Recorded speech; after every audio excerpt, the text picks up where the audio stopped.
Good evening, Darklings. It's me, Cherry. Thanks for joining me for the 31 Days of Halloween. Today, I'm going to be ranking the Universal Monster movies. A few years ago, I was lucky enough to snag a collection that included 8 of these classic films, and I've decided to do my research and rank them from my least to most favorite. Let's kick it off with number 8.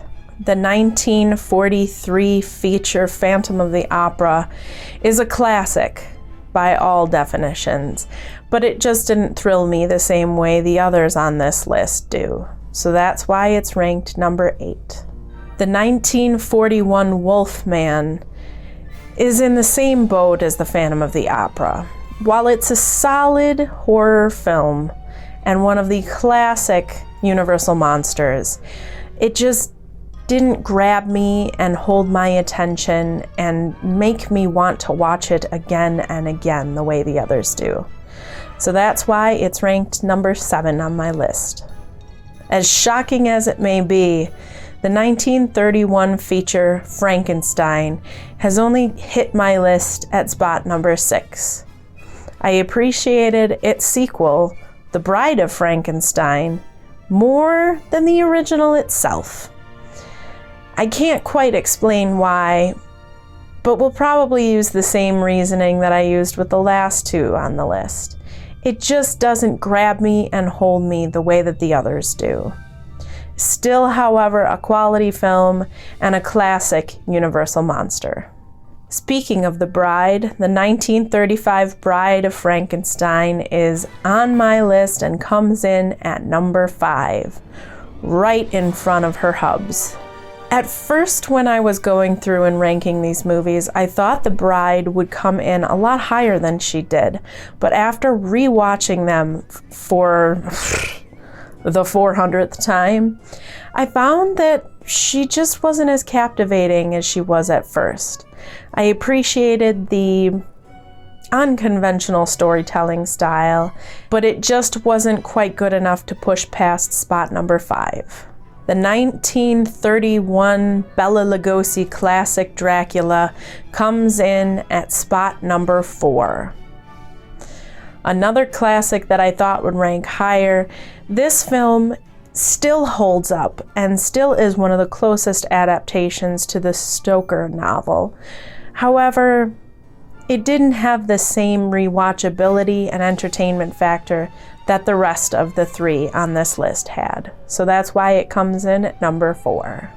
In my number 3 spot is 1932's The Mummy. I love all things Egyptian, and while this feature was not 100% culturally accurate, I felt its atmospheric qualities and the acting were well done, and it definitely earned that number 3 spot. Spots 2 and 1 were a close fight, but after watch number 5,473, 1933's The Invisible Man clinched the 2nd spot for me. There were solid moments of comedy in this classic film, and while I felt overall it was a good feature film, I was a little bit disappointed with the way the monster died, and that's the main reason why it wasn't pushed up into spot number 1. So my favorite pick from the Universal Monster movie collection is 1954's Creature from the Black Lagoon. I appreciated everything about this classic film. While it doesn't put me in a Halloween mood necessarily, the creature design, the creature acting, the acting, the atmosphere, the soundtrack, everything about it is just excellent. And the story is simple but effective. And I just felt like of all the movies I watched, I could rewatch it over and over and over again. So that's why 1954's Creature from the Black Lagoon cinched my number 1 spot of the Universal Monster movies. I've included links to all of the movies I talked about down in my description below. Leave me a comment and let me know what your favorite Universal Monster movie is. Don't forget to subscribe and tap that bell if you want to receive notifications when I post videos in the future. And please stay spooky. I'll see you next time.